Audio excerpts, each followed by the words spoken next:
सिंध जी तारीख़ ते तहक़ीक़ जे सिलसिले में आउं रुख़ सिंधी अवां सां मुख़ातिब आहियां। अॼु पाण सिंध जे तारीख़ी शहर बखर बाबति ॻाल्हि ॿोल कंदासीं, जंहिंसां हिन वतन जे माण्हुनि जूं सोभ ऐं शिकस्त जूं यादूं गंढियल आहिनि। सिंध जा माज़ी में कहिड़ा कहिड़ा शहर गादीअ जे हंधि रहिया या तारीख़ी हैसियत इख़्तियार करे चुका हुआ, उन्हनि जी पंहिंजे पंहिंजे दौर में कहिड़ी अहमियत रही, पाण अॼु उन ते ॻाल्हाईंदासीं। उनखां अॻु दोस्तनि खे गुज़ारिश आहे त असांजे चैनल खे सब्सक्राइब कनि, वीडियोस खे आख़िर ताईं ॿुधनि, लाइक कनि। त पाण ॻाल्हायूं पिया बखर जे क़िले ते। मुख़्तलिफ़ दौरनि में हुक्मरान तरफ़ां पंहिंजे इंतिज़ामी सहूलियत लाइ मुख़्तलिफ़ शहरनि खे तख़्तगाह क़रार ॾिनो वियो। इन्हनि ई तख़्तगाहनि जे चौधारी इन दौर जी तारीख़ जा फीथा फिरंदे नज़र आया आहिनि। सिंध ऐं सिंधी अवाम जे क़िस्मत जा फ़ैसिला बि इन्हनि शहरनि में थींदा रहिया आहिनि। इन करे सिंध जी तारीख़ ते तहक़ीक़ में इन्हनि शहरनि खे वॾी अहमियत हासिल आहे। सिंधू सभ्यता जे दौर में मुहन जो दड़ो सिंध जो पहिरियों तख़्तगाह हुयो। उन बैदि मुख़्तलिफ़ शहरनि जा नाला अचनि था, जिन में अरोड़, ख़ुदाबाद, हैदराबाद, ठट्टो ऐं ॿिया केतिरा ई शहर शामिल आहिनि, जिन ते पाण अलॻि अलॻि वीडियोस अपलोड कंदासीं, अलॻि अलॻि व्लॉग्स ठाहींदासीं। पर असां अॼु तारीख़ी शहर बखर बाबति ॻाल्हाईंदासीं। इब्न बतूता पंहिंजे सफ़रनामे में बखर जो ज़िक्र कंदे उनखे बावकार ऐं पुर रौनक शहर क़रार ॾिनो आहे। माना पंहिंजे दौर जो हिकिड़ो बहितरीन शहर हुयो। जॾहिं त अंग्रेज़नि जे दौर में पोइ हीउ शहर उजड़ी थो वञे। हीउ शहर किथे आहे? पहिरियां त उन बाबति ॻाल्हि ॿोल थींदी। सखर ऐं रोहिड़ीअ जे विच में सिंधू दरिया में हिकिड़ो नंढिड़ो ॿेट आहे, जिते अरबन जे दौर में अब्बासी ख़लीफ़े हारून रशीद जे हिकु जर्नेल शेख अबू तुराब 787 ईस्वीअ में अरोड़ जे वीरान थियण खां पोइ हीउ शहर आबाद कयो। उनजो पहिरियों नालो फ़रिश्ता रखियईं।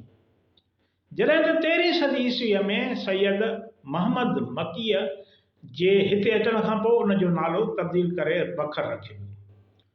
सूमरनि जे दौर में सिंध अंदरि पहिरीं सरवर्दी सूफ़ी ख़ानक़ाह बि बखर में क़ाइमु थी।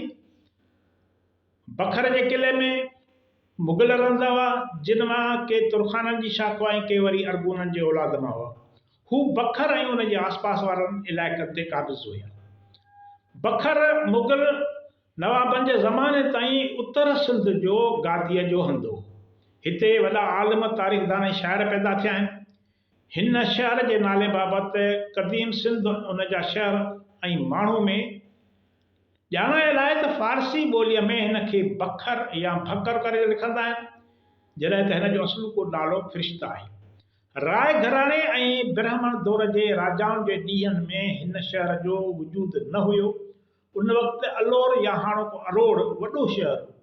जॾहिं अरोड़ पंहिंजो ओज विञाए वेठो त बखर आबाद थियो। तारीख़ में ख़बर पवंदी समन जे दौर में हिन शहर खे ज़बरदस्त सियासी ऐं फ़ौजी अहमियत हासिल हुई। ॼाम निधे जे दौर में हिते पैदा थियल बदनज़मी, छिकताण, बग़ावत खे मुंहुं ॾियण लाइ दिलशाद वज़ीर खे ॼाम निधे मुक़ररु कयो। साॻिए वक़्तु उन दौर में जेकी शहर सिंध अंदरि वापारी तौरु इल्मी अहमियत इख़्तियार करे विया, तिन में बखर बि उत्तर सिंध जो हिकु इल्मी ऐं वापारी मरकज़ हुयो या वापारी वॾो शहर शुमार कयो वेंदो हो। मीर अबू अल गैस बखरी हितां जी अहम शख़्सियत रही आहे।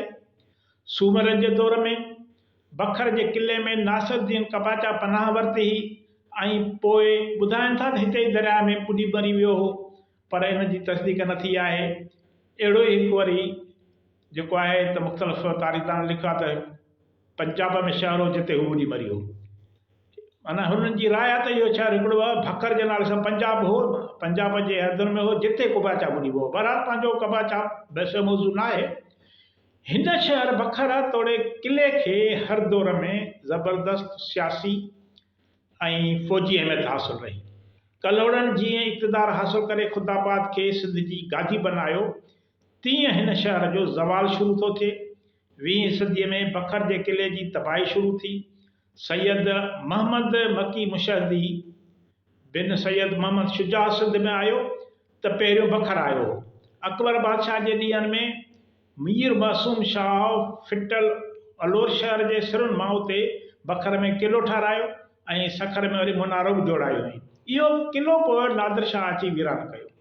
बखर जो क़िलो पहिरियों शेख अबू तराब अरब ठारायो हो, जंहिंजी क़बर मीरपुर साकरे तालुके जे गुजे शहर में आहे। इन ई ते क़बर ते 788 साल लिखियल आहे ऐं 171 हिजरी, जंहिंजी इन जी वरी मरमत शाह बेग अरगून कराई। हिन क़िले सिंध जी तारीख़ में वॾो किरदारु अदा कयो आहे। कंहिं वक़्त में हिन खे हिकु मरकज़ी हैसियत हासिल रही ऐं फ़ौजी मुहिमूं काफ़िला हितां रवाना थींदा।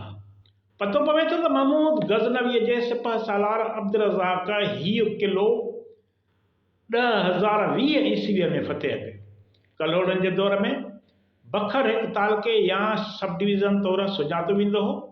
पोइ क़िलो ख़ैरपुर जे मीरनि जी मिल्कियत बणिजी वियो ऐं उन्हनि खां पोइ वरी अंग्रेज़नि जी मिल्कियत बणियो। 1543 में हिते हिकु जंग पिणु विड़ी वई। हीउ कंहिं वक़्त में इलाइक़े जो सदर मक़ाम बि हुयो ऐं सिंध जो तारीख़ी क़िलो बि आहे। कंधार जे दुरानियुनि जे ॾींहंनि में सिंध जे सिरे वारो परगि॒णो, जंहिंमें बखर जो क़िलो सखर शिकारपुर वेंदे बंदरजीअ ताईं जेके शहर ऐं ॻोठ आहिनि, उहे के ॾींहं क़ाबिल कंधार जे मातहत रहिया। अफ़गान नायब उन्हनि जो शिकारपुर में रहंदो हो। साल 1778 ईस्वीअ में तैमूर शाह जे हुकुम सां नवाब सिद्दीक़ ख़ान हिन बखर जे क़िले जी नएं सिर तइमीर बि कराई हुई। बखर जे क़िले जी एराज़ी ओभर खां ओलह ताईं 800 ऐं वेकर 300 गज़ हुई। टकरी दरिया खां 25 फुट ऊची हुई ऐं क़िले जूं दीवारूं 30 खां 35 फुटनि ते बुलंद हुयूं, जिते मज़बूत बुर्ज अॾियल हुयो। क़िले खे 2 दरवाज़ा सखर ऐं रोहिड़ी तरफ़ खां हुआ। 1838 में अंग्रेज़नि जे कब्ज़े करण वक़्तु क़िले अंदरि 25 झूनियूं इमारतूं हुयूं ऐं 115 डठल इमारतुनि जा दड़ा हुया, जिन मां के ज़मीन खां 15 फुट के वरी 20 फुट मथां हुआ।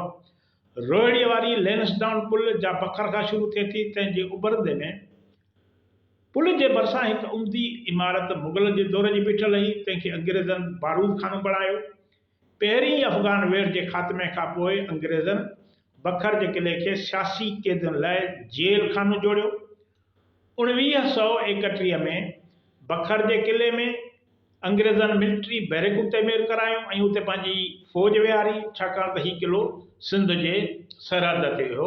हिन क़िले ते वधीक तहक़ीक़ करण जी ज़रूरत आहे, छाजे करे जो हिन क़िले जी तमामु वॾी सिंध जे तारीख़ में अहमियत आहे। अव्हां जी वॾी महिरबानी। ईंदड़ वीडियो ताईं इजाज़त ॾींदा।